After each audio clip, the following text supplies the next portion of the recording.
Okay, thank you very much and welcome again. We're here at Hilltopvoices Communications Group, and of course, one of our major products is a website that we have where we're running local news stories, maybe from a global perspective, if you so desire, and trying to see how we can amplify community voices, especially in the area of things at work, considering the times we find ourselves in.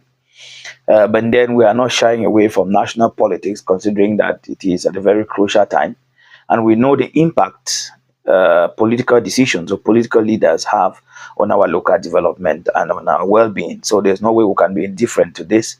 And so we see politics as an integral part of development. And that's why we've decided to create a very special feature on the website. That's www.hilltopvoices.com, a special feature that tries to answer the presidential question. The presidential question are a series of things that we are handling, and we think that any serious presidential candidate should be able to speak to these subjects.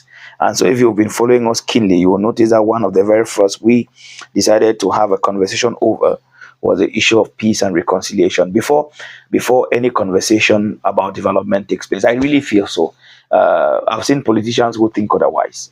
That's why they will put in place a reconstruction and development commission. In the meantime, when the conflict is not over or things are still happening, means that these are people who believe that development can happen in times of conflict, and it can be challenged. Of course, it's not an all-knowing position, but I think it can be challenged. I'm in the group of those who think that it makes more sense if we are able to achieve some peace and then go for national reconciliation, and then we can proceed to talk about development, and it's going to be more holistic because everyone is going to be involved, everyone is going to feel part of the development agenda, right? Some people don't appropriate the development because they feel that they still that element of hate, they still that element of disappointment, of anger around, and so some people are not appropriating the development agenda. So we have the opinion that if a presidential candidate needs to really be taken seriously, I mean, he needs to be talking about after the elections, how do we set up a peace and reconciliation machinery in the country that reconciles everyone and puts everyone on a line to think about the development of the nation. This is point number one for us on the presidential question. And on number two, I also think that as of now, we have raised a couple of concerns about the quality of our electoral process. And I mean, for me to take anyone serious, he must be able to answer the question why you think that Cameroonians can trust the ballot box in this country. To be honest with you, the procedure is crazy.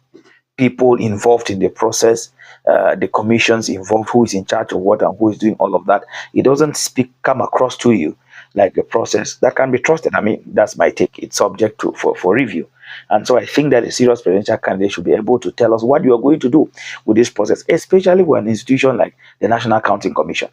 I mean, Article 68 and 69 of the Electoral Code. I think that's it, speaks about the formulation of the composition of the commission. Just go look at it. I mean, personally speaking, when I was talking to the representative of the PCRN for the Northwest, that's Barrister Tamfo, Richard, he said he was counting on the integrity of the people for the credibility of that institution. And I was like, I mean, we have seen lots of things happen around when it comes to subjects like this. And so he was very firm about it. And he was saying that, well, all of us can count on the integrity, but there must be intentional processes that doesn't open us to start thinking about integrity. Intentional processes can naturally be put in place to just make you believe in the process. Okay? Why do you want to think that we must be looking at things that are written in some pieces of papers from far off divisions and other things before? But if you put a clear process on the collection and transportation of votes, it becomes easier for people to trust. But however, that's just my opinion. But the crucial question is, as a presidential candidate, how are you assuring Cameroonians that after you take over power, you're going to make the electoral process or the ballot box credible enough that people can trust it? You can read our full commentary at hilltopvoices.com. And of course, one of our most recent article is tackling the issue of the elephant in the room. This is a very serious subject. When we talk about the elephant in the room, we're talking about corruption.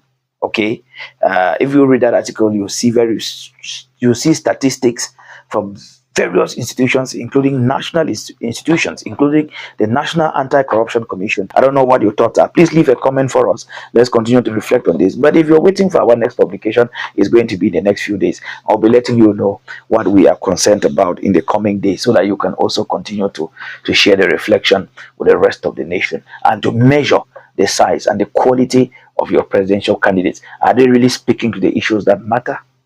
It's a very fundamental question. Thank you very much for always being there and trusting Hilltop Voices.